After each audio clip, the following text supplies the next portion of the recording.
Hello. देखिए आपका chapter है प्रतिशतता परसेंटेज। एक आदमी अपनी आमदनी का 87% खर्च करता है। एक आदमी अपनी आमदनी का 87% खर्च करता है, उसकी आय 18% से बढ़ जाती है। उसने अपने बीए में 17% की वृद्धि कर दी, उसकी बचत में क्या परिवर्तन होगा ये बताना है। अच्छा बताओ, कोई व्यक्ति जो खर्च करता है वो कितने प्रतिशत खर्च करता है? 87। कोई व्यक्ति अगर 87% खर्च करता है तो इसका मतलब है कि उसकी जो बचत है, अगर मैं 100 में से 87 को घटाऊंगा तो क्या बचेगा? 13। अगर कोई व्यक्ति 87% खर्च करता है, इसका मतलब है कि 100 में से 87 खर्च करता है तो 100 में से रुपए 13 बचाता है। अगर मैं इन दोनों को जोड़ देता हूं तो उस व्यक्ति की इनकम कितनी हो जाती है? 100। कोई व्यक्ति 100 में से 87 खर्च करता है, इसका मतलब 100 में से 13 बचाता है। उसकी जो टोटल आमदनी है वो आपके पास कितनी है? 100। कहा जाता है कि उसकी आमदनी कितने से बढ़ जाती है? 18 से। अगर उसकी आमदनी 18 से बढ़ जाती है तो मैं यहाँ सीधे 18 से गुणा करूँगा। जब 18 से गुणा करूँगा तो कितना होगा? 1800।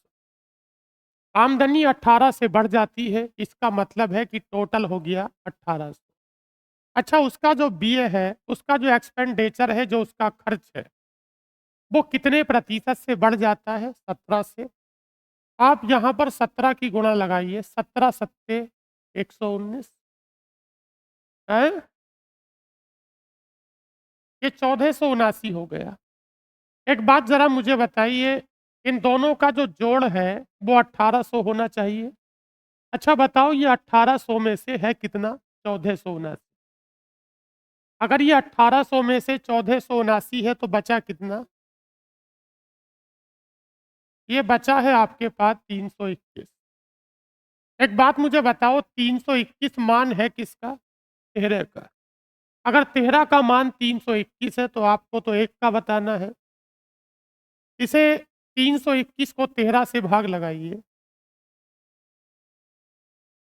321 और बटे कितना होगा? 13। बताओ, 13 दूनी 26। कितना बचा है? 13 चौका 52। लगभग 24 दशमलव कितना होगा? 6। 24.69% हो जाता है। 24.69 ठीक हो गया।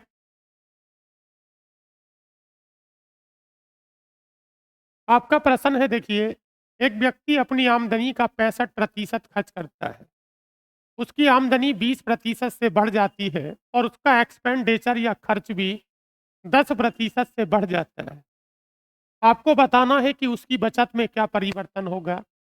देखिए, आपको पता है कि अगर मैं बात करता हूँ 65% के बारे में, तो 65% का फ्रैक्शन यानी 65/100 मैं 5 से काटता हूँ तो 5 से कितनी बार? 13 बार। 5 से कितनी बार? 20 बार। ये जो 65% है, ये उसका खर्च है। अगर मैं 65% को फ्रैक्शन में बदलता हूँ तो 65% का मतलब 65/100, अर्थात ये 13/20 हो जाता है। इस बात का मतलब है कि अगर कोई व्यक्ति खर्च करता है 13 तो उसकी बचत कितनी होगी? 7। क्योंकि उसकी जो आमदनी है, उसका जो टोटल है वो कितना है? 20 है। अगर 20 में से 13 खर्च करता है, इसका मतलब है कि वो 7 बचाता है। एक बार फिर आप समझ लें, 65% का मतलब 13/20 है। अगर 65% का मतलब 13/20 है, अगर 20 में से 13 खर्च करता है तो 20 में से 7 बचाता है। मैं यहाँ पर प्रतिशत परिवर्तन को निकालूंगा। क्या कहा जाता है बताओ, उसकी आमदनी कितने से बढ़ गई? 20 से। आमदनी का मान खुद में 20 है। अगर आमदनी उसकी 20 से बढ़ गई तो 20 गुणा 20 मतलब क्या होगा? 400। उसकी आमदनी 20 से बढ़ जाती है, सीधा 20 से गुणा करिए और 20 गुणा 20 मतलब होगा 400। अच्छा, उसका जो एक्सपेंडिचर है, ये एक्सपेंस है या खर्च है, वो भी कितने से बढ़ गया? वो 10 से बढ़ जाता है। बताओ 13 ढाई कितना होगा? 130 होगा। अच्छा बताओ, ये 400 है और ये 130 है। इन दोनों का जोड़ 400 होना चाहिए। जब मैं 400 में से 130 घटाऊँगा तो कितना बचेगा? ये 270 मान हो किसका गया? 7 का। जब 7 का मान 270 हो गया, तो आपको मान किसका निकालना है? 1 का। जब 1 का मान निकालेंगे तो 270/7 लगभग कितना होगा? अगर ये 280 होता तो 40 बार चला जाता। इसका मतलब 40 के नज़दीक रहेगा और आप इसे भाग लगाएँगे तो ये 38 दशमलव कितना होगा? 5।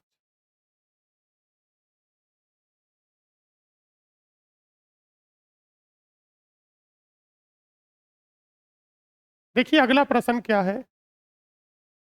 एक परिवार के चावल, पेट्रोल और तेल पर जो खर्च है वो इस अनुपात में है। बताइए चावल पे कितना खर्च है? 8। चावल पे 8 है और मुझे बताओ ज़रा पेट्रोल पे कितना है? 11। चावल पे 8 है, पेट्रोल पे 11 है और तेल पर कितना खर्च है? 6। ज़रा इन सभी को आपस में ऐड करिए कितना हो गया? अभी हमारे पास इन तीनों पर होने वाले खर्च का जो अनुपात है, वो 8, 11 और कितना है? 6। अच्छा 11, 8, 11, 8 होता है कितना? 19 और 19 और 6 कितना होता है? 25। मैं तीनों को जोड़ता हूँ तो ये 25 हो जाता है। अच्छा बताओ पहले वाले में कितने प्रतिशत परिवर्तन हो गया? पहले वाले में 10% परिवर्तन हो गया तो सीधा 10 से गुणा करते हैं, 10 अट्ठे 80। पहले वाले में 10% परिवर्तन हो गया तो 10 अट्ठे 80। दूसरे वाले में 20% परिवर्तन हो गया तो 11 दूनी कितना है? 22। अच्छा तीसरे वाले में कितने प्रतिशत की वृद्धि हो गई? तीसरे वाले में 30% की वृद्धि हो गई तो कितना है? 180। मैं तीनों को जोड़ता हूं तो कितना हुआ? 180 और 220 और 80 कितना हुआ? अच्छा 480 मान कितने का है? 25 का है। 48 दूनी 96 और दूनी 192। मेरा कहने का सीधा मतलब ये है, अगर आप इस 25 से 48 में भाग लगाओगे तो भाग कितनी बार जाएगी? 19 दशमलव। 48 यानी 480 है, 480 को 25 से काटिए, भाग लगाइए, 19.2 हो जाता है। क्योंकि इसे भी 4 से गुणा कर दो और इसे भी 4 से कर दो। 48 दूनी 96 और दूनी 192 अर्थात ये 1920 हो गया और यहाँ जब 4 से गुणा करी तो 100 हो गया।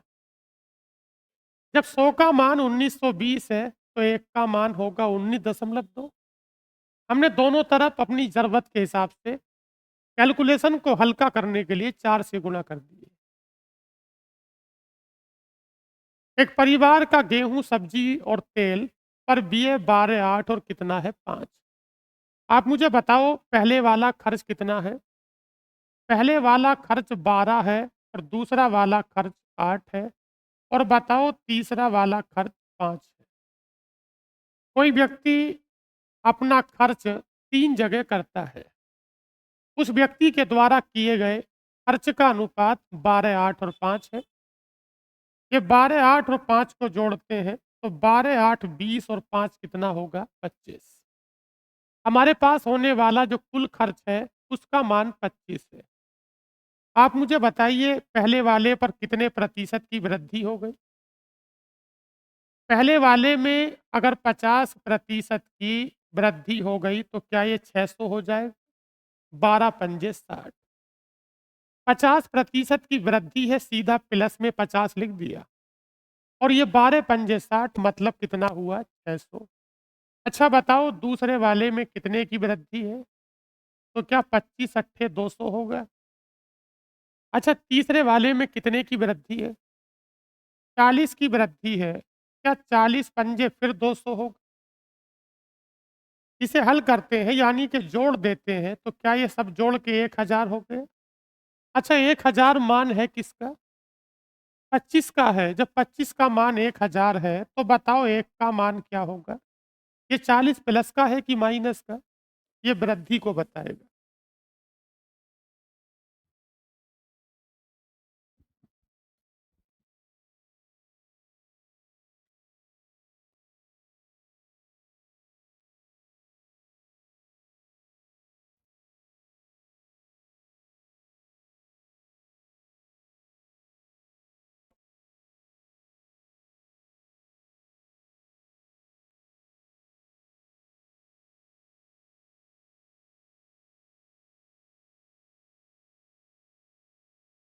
देखिए अगला प्रश्न क्या है आपका? एक कार के उत्पादन मूल्य में 3 मदें शामिल हैं। कच्चे माल की कीमत, श्रमिक पर होने वाला व्यय और अतिरिक्त मदें। किसी एक वर्ष में इन पर जो खर्च का अनुपात है, देखिए पहले वाले का मान 4 है, दूसरे वाले का मान 3 है और तीसरे वाले का मान 2 है। पहले वाले का मान 4 है, दूसरे का 3, तीसरे का 2 है। मैं तीनों को ऐड करता हूं तो 4, 3, 7 और 2, 9। अगर कोई चीज़ बढ़ती है तो उसके प्रतिशत को सीधे गुणा करते हैं, कोई चीज़ कम होती है तो माइनस में लिख के दिखाया जाता है। मैं आपको बता देना चाहता हूँ, बताइए जो पहले वाला जो कच्चा माल है वो कितने से बढ़ गया? कच्चा माल 10 से बढ़ गया, सीधा 10 लिख दिया और 10 चौक कितना हुआ? 40। जो कच्चा माल है वो 10 से बढ़ गया। जब वो 10 से बढ़ गया तो 10 चौक कितना हुआ? 40। अच्छा, जो श्रमिक पर होने वाला व्यय है वो कितने से बढ़ गया? जो श्रमिक पर होने वाला व्यय है वो 8 से बढ़ गया, तो 8 तिया कितना होगा? 24। जो श्रमिक पर होने वाला व्यय है वो 8 से बढ़ गया, तो 8 तिया 24। अच्छा, मुझे बताओ जो अतिरिक्त खर्च है वो कितने प्रतिशत कम हो गया? अगर इसमें कमी हो रही है तो मुझे इसे माइनस में लिख के दिखाना होगा। तो बताओ 5 दूनी कितना होगा? 10। मैं बता देना चाहता हूँ, अगर कमी है तो उसे माइनस में लिखते हैं और वृद्धि है तो उसे प्लस में लिखते हैं।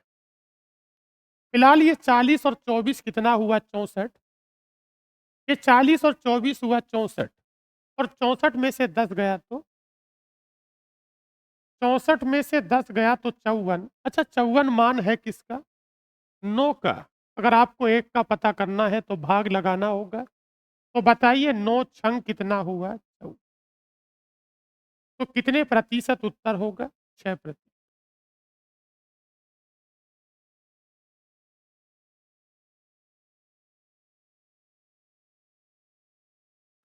अगला प्रश्न, श्रीमती दीपा देवी अपने वेतन का 30% बचाती हैं।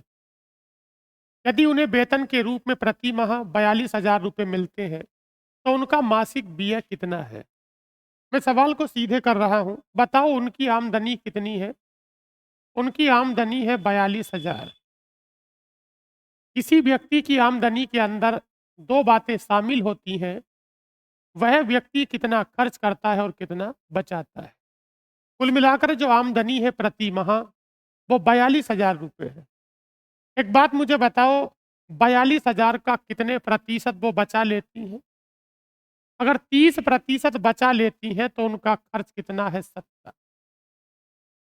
ये डबल जीरो से डबल जीरो कट जाएगा, कितना हुआ? 7 चौक 28 और 1 29, क्या ये 29,400 हो जाएगा? अगर 30% इनकी बचत है तो जो खर्च होगा वो आपके पास 70% होगा।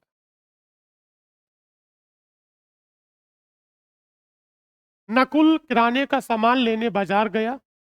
उसके पास कुछ पैसे हैं जिनमें से 20% वह गेहूं का आटा खरीदता है। बाकी जो रकम बचेगी उसमें से 25% खाने पकाने के तेल पे खर्च करता है। ये सवाल इस तरह के सवालों के लिए हल्का सवाल है। इसमें यह नहीं पूछा है कि बीच में उसने किस वस्तु पर कितना खर्च किया है। बस आपसे ये पूछा जाता है कि उसकी उसके पास कुल कितनी धनराशि है या उसकी आमदनी कितनी है। मैं सवाल को बिना सो माने टोटल टी मान के कर रहा हूं। मैंने टोटल को टी मान लिया। इस व्यक्ति के पास कितनी रकम थी वो नहीं पता, मैंने टी मान लिया। कहा जाता है कि ये व्यक्ति 20% खर्च करता है। जब 20% खर्च करता है तो 20% का फ्रैक्शन 1/5। अगर 20% खर्च करता है, 20% का फ्रैक्शन 1/5, जब 1/5 खर्च कर दिया तो बाकी कितना बचा? 4/5। ये मैंने 4/5 इसलिए लिखा है। अब जो मुझे अगला खर्च करना है इसमें से करना है, क्योंकि उसने सवाल में एक बात बोली है, यहाँ पे शेष लिखा हुआ है। पहले हम शेष को लिखते हैं। इस बात का मतलब है कि 20% खर्च कर दिया। अगर 20% खर्च कर दिया तो 20% का मतलब 1/5। अगर 1/5 वो खर्च कर चुका है, इसका मतलब 4/5 बाकी है। अब ये जो बाकी है, इसका वो आगे खर्च करता है। और वो कितना खर्च करता है? वो 25% खर्च करता है। 25% का फ्रैक्शन 1/4। अगर वो 1/4 खर्च करता है तो अब उसके पास कितना होगा? 3/4। और ये उसकी बचत है। और उसकी जो बचत एक्चुअल में है वो आपके पास कितनी है? 900। इसे हल करते हैं तो 4 से 4 बार कटेगा और 3 से कितनी बार कटेगा? 300 बार। मैं 300 की गुणा 5 से करता हूँ, तो बताइए 3 पंजे कितना होगा? 15। उस व्यक्ति की कुल आमदनी 1500 रुपये हो जाती है। ठीक हो गया? एक सवाल इसी तरह का है, देखने में ऐसा लगेगा लेकिन वो अलग होगा। उसमें ये शेष नहीं बोलेगा। जब शेष नहीं बोलेगा तो मैंने 20% एक बार खर्च किया और मैंने 25 एक बार किया तो मैंने 45 कर दिया। इकट्ठा 45 कर दिया। और 45% का फ्रैक्शन चूंकि 9/20 है, मैं एक साथ पहले जोड़ूंगा। अगर वो शेष नहीं कहेगा तो हम पहले सब खर्चों को जोड़ देंगे। तो 20 और 25 ये 45 हो जाता है। 45% हम खर्च कर चुके हैं तो इसका मतलब 55 बाकी है। या 45% का फ्रैक्शन 9/20 है। अगर 9/20 खर्च कर चुके हैं तो 11/20 बाकी है। भवानी ने अपनी मासिक आय का 15% बच्चों की शिक्षा और 20% भोजन पर खर्च किया। अच्छा, क्या इस वाले 20 से पहले कहीं शेष लिखा है क्या? नहीं लिखा है। 15% यहाँ खर्च किया और 20% यहाँ खर्च किया, तो इन दोनों को पहले जोड़ेंगे। 15% पहले खर्च किया और 20% वहीं खर्च किया, तो 15 और 20 कितना हुआ? 35। मैंने टोटल को टी मान लिया। मैंने टोटल को टी मान लिया। जब 15 और 20 35 हो चुका है, जब 15 और 20 35 हो चुका है, जब आप 35% खर्च कर चुके हैं तो क्या 65% बाकी है? ये हमने शेष निकाल लिया। फ्रैक्शन में बदल सकते हैं, ये ऐसे भी ठीक लगता है। अब मैं आगे चलता हूँ, तो बताओ क्या फिर शेष बोला था? तो शेष बोला था तो इससे पहले जितने भी थे मैंने सबको जोड़ लिया।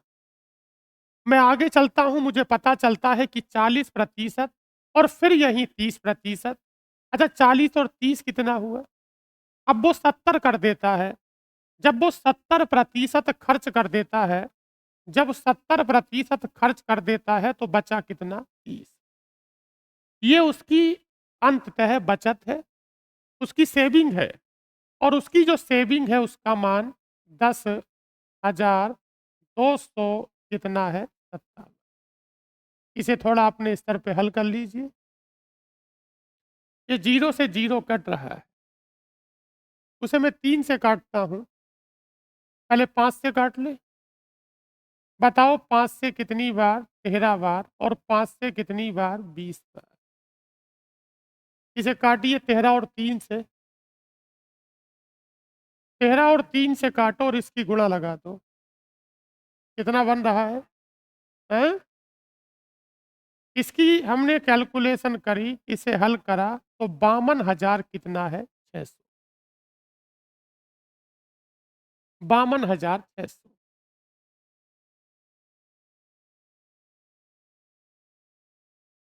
जब तक शेष नहीं कहेगा तब तक जोड़कर उसे नहीं घटाएँगे। आगे देखिए, एक व्यक्ति के पास कुछ धनराशि है। उसने एक राशि का 20% एक वस्तु खरीदने में खर्च किया और शेष का 5% परिवहन पर खर्च किया। इसके बाद ₹120 दान कर दिए, उसके पास ₹1400 बचे हैं। आपको बताना है, वो व्यक्ति परिवहन पर कितना खर्च करता है। इस सवाल में एक अलग बात ये है आपके लिए कि इसमें ये नहीं पूछा कि वो टोटल कितना कमाता है। इसमें ये पूछा है कि वो किसी खास वस्तु पर कितना खर्च करता है। आपसे परिवहन की बात पूछी जाती है।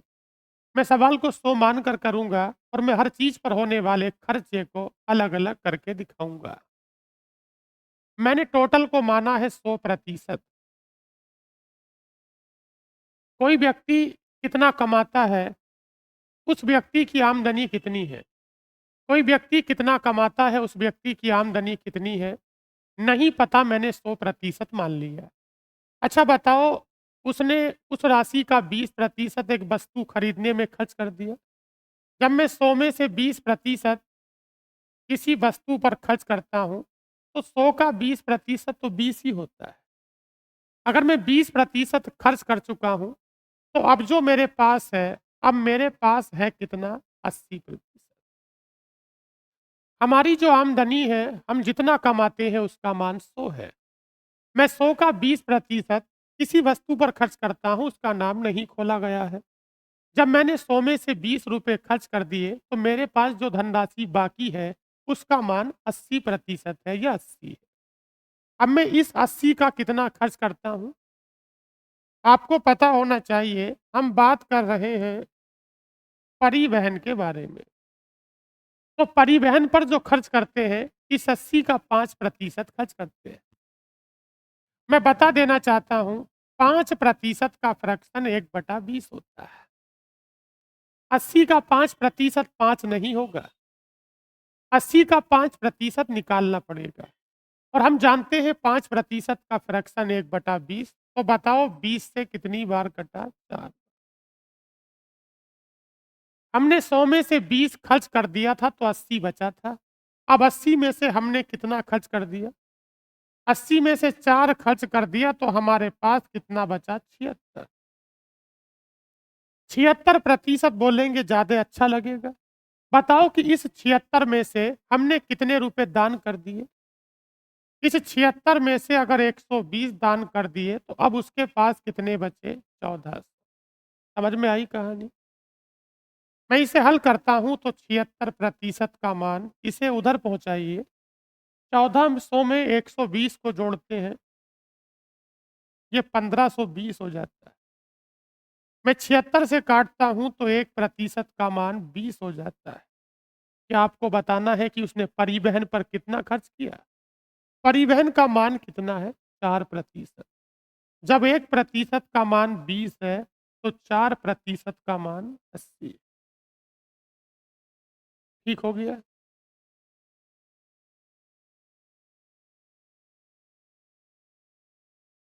100 का जितना प्रतिशत निकालते हैं वो उतना होता है, लेकिन किसी और संख्या का जितना प्रतिशत निकालेंगे वो निकाल के दिखाना होगा। अगर आप ये सोच रहे हैं कि 80 का 5% 5 होगा तो आप गलत हैं। सुजाता अपनी मासिक आय का 18% घर के किराए पर, आय का 40% किराने के सामान पर, ये किराया नहीं किराना होगा, किराने के सामान पर, तथा शेष आय का 55% बच्चों की शिक्षा पर और अन्य चीज़ों पे खर्च करती है। यदि उसकी मासिक बचत ₹4725 है, तो वह अपने बच्चों की शिक्षा और अन्य वस्तुओं पर कितना खर्च करती है, ये आपको बताना है। इस सवाल को यदि आप चाहें तो एक लाइन में कर सकते हैं, टोटल टी मानकर कर सकते हैं और आप चाहें तो 100 मानकर कर सकते हैं। क्या मैं पहले सवाल को टी मान के कर दूं? देखिए, हमने टोटल का मान ये है, टी मान लिया। अच्छा बताओ, सुजाता अपने मासिक आय का कितने प्रतिशत? 18% किराए पर, और आय का, उसी आय का, शेष नहीं बोला है, उसी आय का 40% किराने के सामान पर। किसके सामान पर? किराने के सामान पर। क्या आगे कहीं शेष बोल दिया?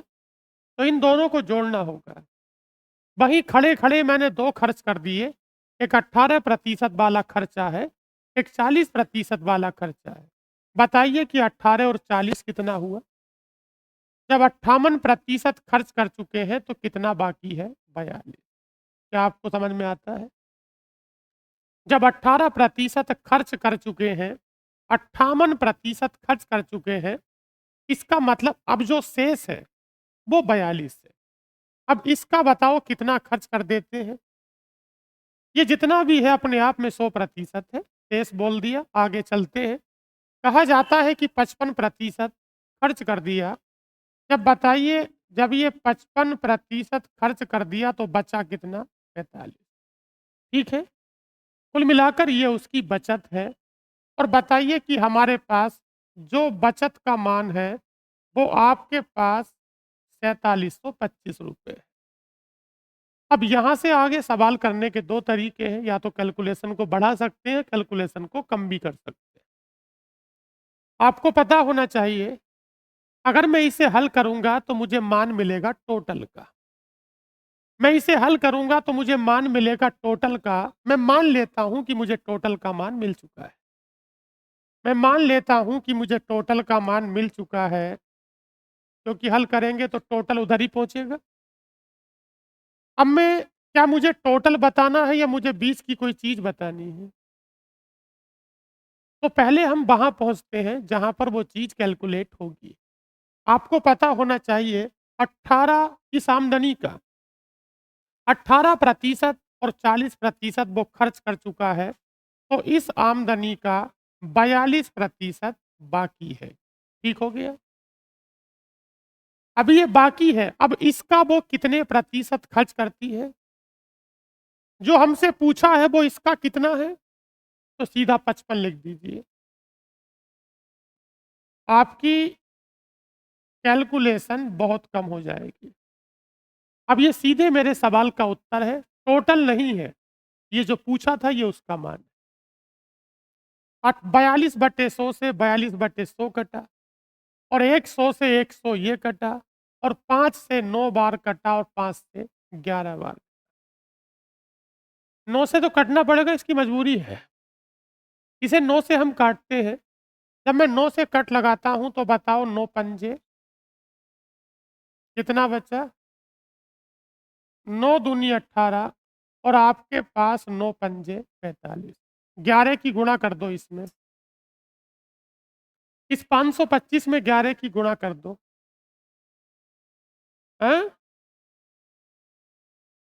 सी वाला। इसकी गुणा करते हैं 11 से, तो ये 5700 कितना हो जाता है? 75। मैं 100 मान के करूँगा, बहुत बुरा सवाल हो जाएगा, कैलकुलेशन बहुत ज़्यादा हो जाएगा।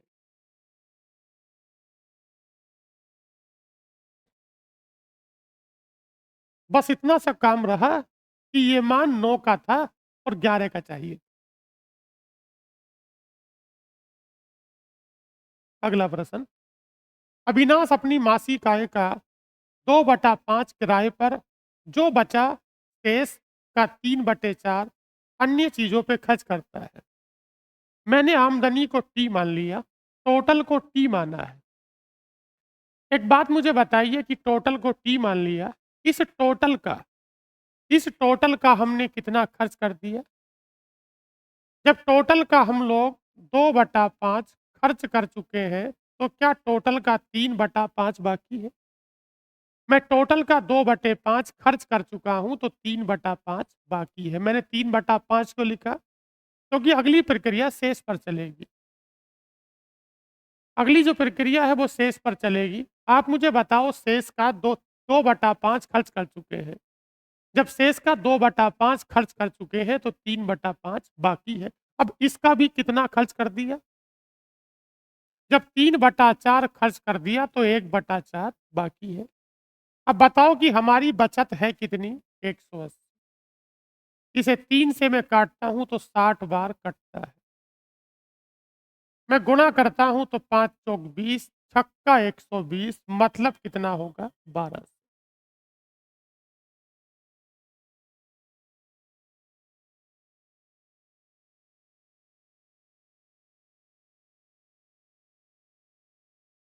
ठीक हो गया? अगर शेष बोलेगा तो ये करना होगा। अगला सवाल है कि एक व्यक्ति अपनी आय का 2/3 भाग पेट्रोल पर और शेष आय का 1/3 मकान के किराए पर खर्च करता है। इसमें भी आमदनी पूछी है। अगर इसमें आमदनी पूछी है तो आमदनी को मैंने टी मान लिया, बीच में कोई बात नहीं पूछी है। मैंने आमदनी को टी माना है, 2/3 पेट्रोल पे खर्च कर दिया। अच्छा मुझे बताओ, जब 2/3 खर्च कर दिया तो बचा कितना? 1/3। अगर 2/3 खर्च कर दिया तो 1/3 बाकी है। अच्छा शेष का कितना खर्च कर दिया? अगर शेष का 1/3 खर्च कर दिया तो क्या 2/3 बाकी है? और हमारी जो बचत है वो असल में है कितनी? अभी भी उसके पास कितने हजार रुपए हैं? 1000।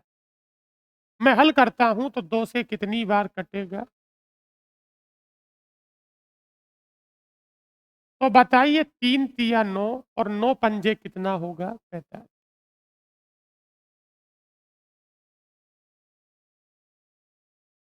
4500 रुपये।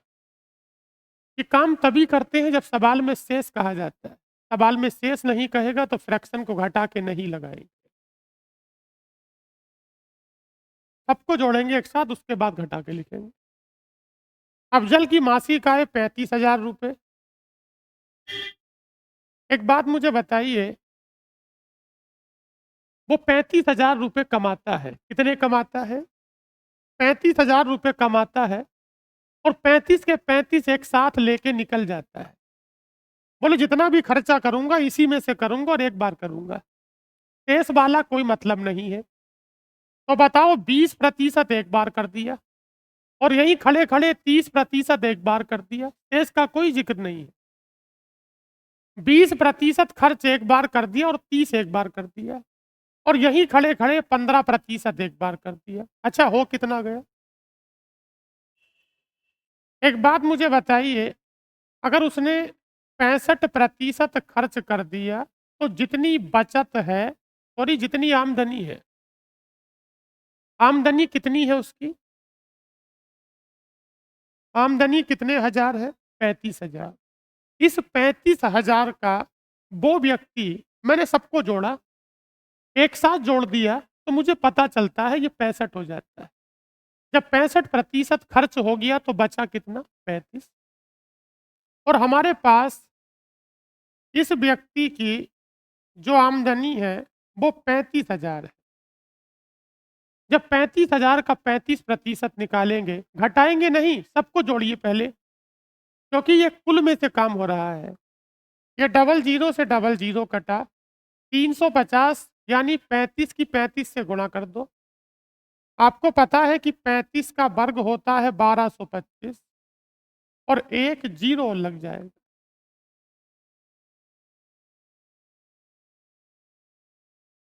ठीक हो गया?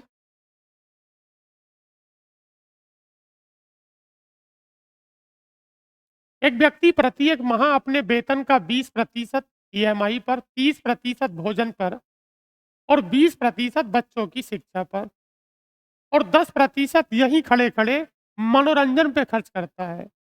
वह शेष रकम को 1250 रुपए की जो बचत है बैंक में जमा करता है। देखिए,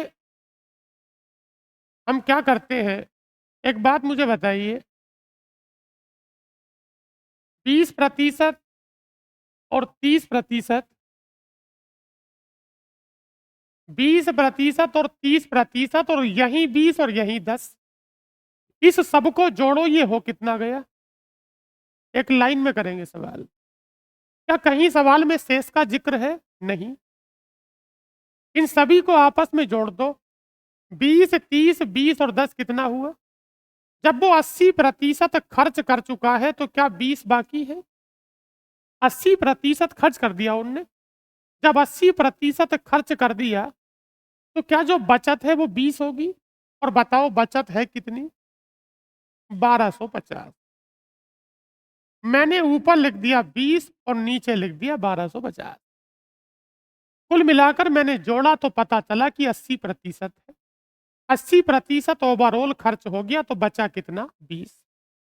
जब 20% बचा और ये बचत असल में 1250 है।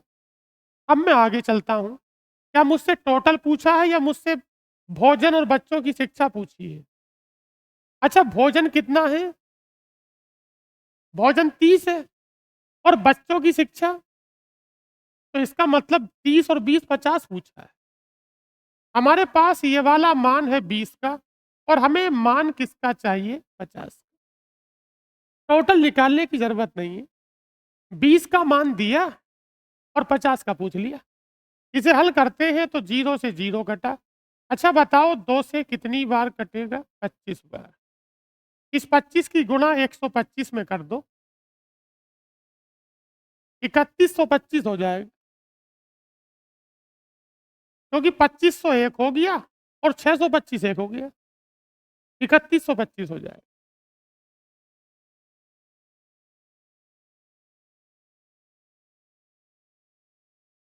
ठीक हो गया साहब? ये तरीका खराब है क्या? क्या सवाल इससे कम लाइनों में हो सकता है या 2 लाइनों में हो गया सवाल? हमें टोटल निकालने की जरूरत नहीं, हम क्यों निकाले इसका टोटल? सबको हमने जोड़ दिया तो पता चला कि 80% है हमारा खर्च, तो हमारी बचत 20 है ना, और 20 का मान उसके नीचे लिख दिया। अब जो आपसे पूछ रहा था भोजन और बच्चों की शिक्षा, उसका मान 50 है तो 50 का निकालेंगे। अपनी आय का 16% किराए पर, 18% किराने के सामान पर और 12% बच्चों की शिक्षा पर। अब शेष बोल दिया। शेष का 45% अन्य मदों पे खर्च करता है, वो इतना बचाता है। एक काम करें, सवाल को टी मान के कर दे। समझ में नहीं आएगा तो ऐसा नहीं है कि जबरदस्ती है, तरीका बदल देंगे। अच्छा मुझे बताओ 16% यहाँ खर्च करा और यहीं खड़े खड़े 18% यहाँ कर दिया और 12% यहाँ कर दिया। तो जरा मुझे बताओ कि 18 और 12 और 16 हुआ कितना? 46 कर दिया। जब 46% खर्च कर दिया तो बचा कितना? 54। ये अब तक बचा उसके पास। घर लौट के आ गया, 46% खर्च कर दिया। जब 46 तीनों जगह खर्च कर दिया तो घर लौट के आ गया, तो जितना था उसका 54 बचा। अब जितना था इसका कितना खर्च कर दिया? जितना था इसका 45% खर्च कर दिया तो बचा कितना? 55 है। बचा कितना? 55। और उसकी जो बचत है वो असल में 13,365 है। एक लाइन में सवाल की कम करना चाहता हूं, आप बोर्ड पर देखें।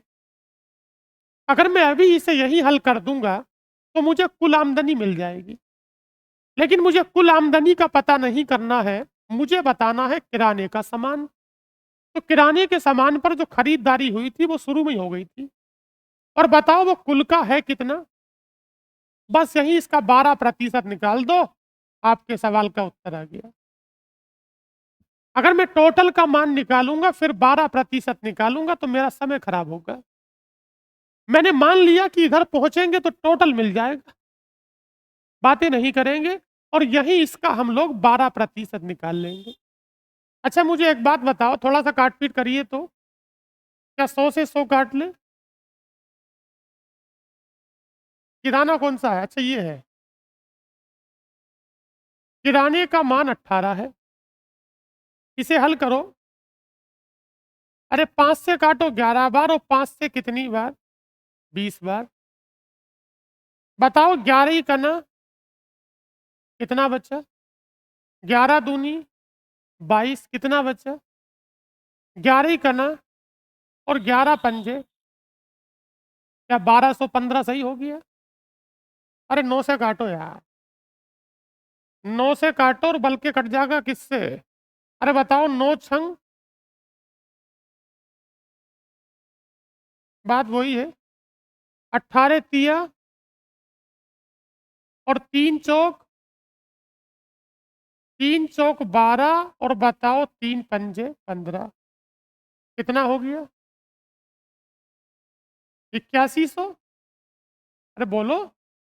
20 की गुणा 405 में करनी है।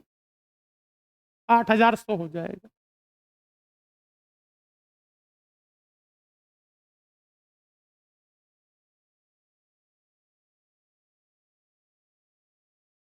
ठीक हो गया।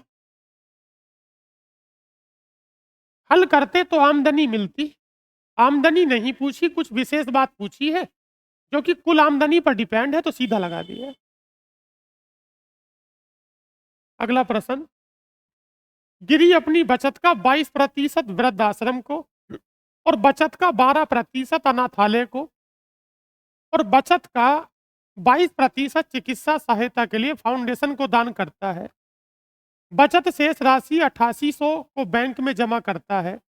गिरी का वेतन ज्ञात करें यदि वेतन का 80% उसकी बचत है। हमें वेतन बताना है। यूपीएसआई में आपसे पूछा है सवाल। इसका जो वेतन है, ये जितना कमाता है मैंने उसे ऐस मान लिया। अपने सारे घर के खर्चे उसने कर लिए, जो भी भोजन पर, किराने पर, बच्चों की शिक्षा पर, वो सारे खर्च कर लिए उसने। और सारे खर्च करने के बाद एक मोटी रकम वो अच्छे कामों के लिए बचा के रखता है। और कहा जाता है कि उसकी जो सैलरी है, उसका वेतन आपको बताना है। उसने सब कुछ खर्च कर लिया। पता चला कि उसकी बचत उसके वेतन का है कितना? 80। ये उसने बचा लिए इतने। अब बचा के वो निकल जाता है अच्छे कामों के लिए, ये उसकी बचत है। सैलरी का, वेतन का महज 20% खर्च करता है अपने घरेलू खर्चों में, 80% बचाता है अच्छे कामों के लिए, ये उसकी बचत है। अब वो बाहर निकल जाता है इस बचत को लेके। पता चलता है कि इस बचत का 22 एक जगह दे दिया वृद्धाश्रम, 12% दे दिया अनाथालय और 22% दे दिया चिकित्सा। अच्छा, 22, 12 और 22 यही खड़े खड़े उसने खर्च कर दिया, जितने जेब में बचा के लाया था पैसे। तो बताओ 22 और 12 कितना हुआ? 56 खर्च कर दिया है। जब 56 खर्च कर दिया तो बचा कितना? 44 बचा। और उसकी जो बचत है असली वाली अब ये है, कितनी बची? 88। क्या आपको समझ में आया? इसे हल कर रहे हैं हम लोग। जब इसे हल करेंगे तो बताओ 44 दूनी कितना होगा? 88। अरे 200 बार कट गया। इसे हल करते हैं, 0 से कटा 0 और 8 से कितनी बार? 25 बार। जब 8 से कटेगा तो ये 25 बार कटेगा। क्या मैं इसकी गुणा कर दूं तो उत्तर क्या होगा? उसकी जो सैलरी है, वो जो आदमी कमाता है, वो कितने हजार कमाता है? 25,000। क्या आपको समझ में आया? हम्म। अगर ये 80 नहीं होता तो सीधे सैलरी पे लगा देते। सीधा सैलरी पे लगाते, 56 घटाते, 44 का मान हो जाता सीधा ये। जो है वो आपके सामने है। मैं फिर से एक बार बता देता हूँ, मेरी सैलरी बढ़िया है, मैं ठीक ठाक कमाता हूँ। और इतनी बड़ी सैलरी है कि मैं केवल 20% ही घरेलू कामों के लिए खर्च करता हूँ। इसका मतलब ये है, जब मैं 20% खर्च करता हूँ तो 80% मैंने बचा लिया। आमदनी का 80% बचा के जेब में रख के बाहर को निकल गया कि अब मैं इसे अच्छे कामों पे खर्च करूंगा। ये अपने आप में टोटल है। जो मेरी जेब में है वो 100% है अपने आप। जितना बचा, मैं बाहर निकलता हूं तो वही खड़े खड़े 22 एक बार कर दिया, 12 एक बार, 22 एक बार। पता चला कि जितना अपनी जेब में रख के लेके गया था, उसका मैंने 56 खर्च कर दिया, तो उसका कितना बचा? और वो था कितना? आमदनी का 88, आमदनी का 80। और ये बचत एक्चुअल में कितनी है? 8800। इसे हल करते हैं तो आमदनी का मान 25,000। एक व्यक्ति अपनी आय का 1/4 भाग खाने पर और 2/3 भाग घर के किराए पर और शेष जो बचा दूसरी वस्तुओं पर खर्च करता है। बातें नहीं करेंगे। अच्छा, इस सवाल में कहीं शुरू में शेष बोला है क्या? नहीं बोला है। अच्छा मुझे बताओ 1/4 और यहीं पर खड़े-खड़े 2/3, 1/4 और 2/3 को जोड़ा, कितना हो गया भैया? 1/4 2/3 को जोड़ा, ये 1/4 है और यहीं खड़े-खड़े 2/3, कितना हो गया? 11/12 हो गया। 1/4 और 2/3 यहीं खर्च कर दिया। जब 1/4 और 2/3 को जोड़ा तो 11/12। जब मैंने 11/12 खर्च कर दिया टोटल का, तो फिर मेरी बचत 1/12 और मेरी जो बचत एक्चुअल में है, उसका मान 630 है। जो बचत एक्चुअल में है, उसका मान 630 है। कितना मान है उसका? उसका मान 630 है। अगर मैं 12 से गुणा कर दूं, तो मुझे टोटल आमदनी का पता चल जाएगा। अगर 12 से गुणा कर दूं, तो कुल आमदनी मिल जाएगी, लेकिन कुल नहीं चाहिए। आपको बताना है किराया। अच्छा किराया है कितना? है? ये क्या लिख दिया ये? किराया कुल आमदनी का 2/3 है। यहीं पर 2/3 लगा दिया। बताओ 3 चौक 12 और 4 दूनी। अब ये हमारे पास घर का किराया या रेंट मिल जाता है। 4 दूनी 8, 8 तिया 24।